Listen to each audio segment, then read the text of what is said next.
سورہ سواد شروع اللہ کا نام لے کر جو بڑا مہربان نہایت رحم والا ہے۔ سواد قسم ہے قرآن کی جو نصیحت دینے والا ہے کہ تم حق پر ہو، مگر جو لوگ کافر ہیں وہ غرور اور مخالفت میں ہیں۔ ہم نے ان سے پہلے بہت سی امتوں کو ہلاک کر دیا تو وہ عذاب کے وقت لگے فریاد کرنے اور وہ رہائی کا وقت نہیں تھا، اور انہوں نے تعجب کیا کہ ان کے پاس انہی میں سے ہدایت کرنے والا آیا، اور کافر کہنے لگے کہ یہ تو جادوگر ہے جھوٹا۔ کیا اس نے اتنے معبودوں کی جگہ ایک ہی معبود بنا دیا؟ یہ تو بڑی عجیب بات ہے۔ تو ان میں جو معزز تھے وہ چل کھڑے ہوئے اور بولے کہ چلو اور اپنے معبودوں کی پوجا پر قائم رہو، بے شک یہ ایسی بات ہے جس سے تم پر شرف و فضیلت مقصود ہے، یہ پچھلے مذہب میں ہم نے کبھی سنی ہی نہیں، یہ بالکل بنائی ہوئی بات ہے۔ کیا ہم سب میں سے اسی پر نصیحت کی کتاب اتری ہے؟ نہیں، بلکہ یہ میری نصیحت کی کتاب سے شک میں ہیں، بلکہ انہوں نے ابھی میرے عذاب کا مزہ نہیں چکھا۔ کیا ان کے پاس تمہارے پروردگار کی رحمت کے خزانے ہیں جو غالب اور بہت عطا کرنے والا ہے؟ یا آسمانوں اور زمین اور جو کچھ ان میں ہے ان سب پر انہی کی حکومت ہے؟ تو چاہیے کہ رسیاں تان کر آسمانوں پر چڑھ جائیں۔ یہاں شکست کھائے ہوئے گروہوں میں سے یہ بھی ایک لشکر ہے۔ ان سے پہلے نوح کی قوم اور عاد اور میخوں والا فرعون اور اس کی قوم کے لوگ بھی جھٹلا چکے ہیں، اور سمود اور لوط کی قوم اور بن کے رہنے والے بھی یہی وہ گروہ ہیں۔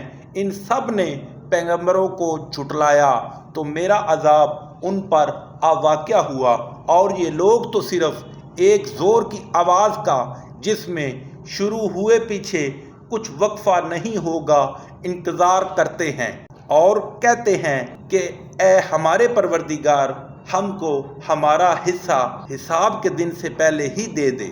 اے پیغمبر صلی اللہ علیہ وسلم، یہ جو کچھ کہتے ہیں اس پر صبر کرو، اور ہمارے بندے داؤد کو یاد کرو جو صاحب قوت تھے، اور بے شک وہ رجوع کرنے والے تھے۔ ہم نے پہاڑوں کو ان کے زیر فرمان کر دیا تھا کہ صبح و شام ان کے ساتھ اللہ پاک کا ذکر کرتے تھے، اور پرندوں کو بھی کہ جمع رہتے تھے، سب ان کے فرما بردار تھے۔ ہم نے ان کی بادشاہی کو مستحکم کیا اور ان کو حکمت عطا فرمائی اور خصومت کی بات کا فیصلہ سکھایا۔ بھلا تمہارے پاس ان جھگڑنے والوں کی بھی خبر آئی ہے جب وہ دیوار باندھ کر عبادت خانے میں داخل ہوئے؟ جس وقت وہ داؤد کے پاس آئے تو وہ ان سے گھبرا گئے۔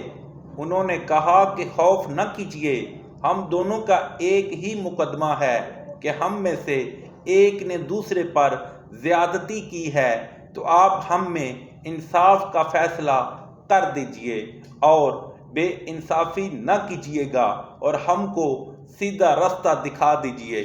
کیفیت یہ ہے کہ یہ میرا بھائی ہے، اس کے ہاں 99 دمبیاں ہیں اور میرے پاس ایک دمبی ہے، یہ کہتا ہے کہ یہ بھی میرے حوالے کر دے، اور گفتگو میں مجھ پر زبردستی کرتا ہے۔ انہوں نے کہا کہ یہ جو تیری دمبی مانگتا ہے کہ اپنی دمبیوں میں ملا لے، بے شک تم پر ظلم کرتا ہے، اور اکثر شریک ایک دوسرے پر زیادتی ہی کیا کرتے ہیں۔ ہاں، جو ایمان لائے اور عمل نیک کرتے رہے، اور ایسے لوگ بہت کم ہیں۔ اور داؤد نے خیال کیا کہ اس واقعے سے ہم نے ان کو آزمایا ہے، تو انہوں نے اپنے پروردگار سے مغفرت مانگی اور جھک کر گرے پڑے اور اللہ کی طرف رجوع کیا، تو ہم نے ان کو بخش دیا، اور بے شک ان کے لیے ہمارے ہاں قرب اور عمدہ مقام ہے۔ اے داؤد، ہم نے تم کو زمین میں بادشاہ بنایا ہے، تو لوگوں میں انصاف کے فیصلے کیا کرو اور خواہش کی پیروی نہ کرنا کہ وہ تمہیں اللہ کے رستے سے بھٹکا دے گی۔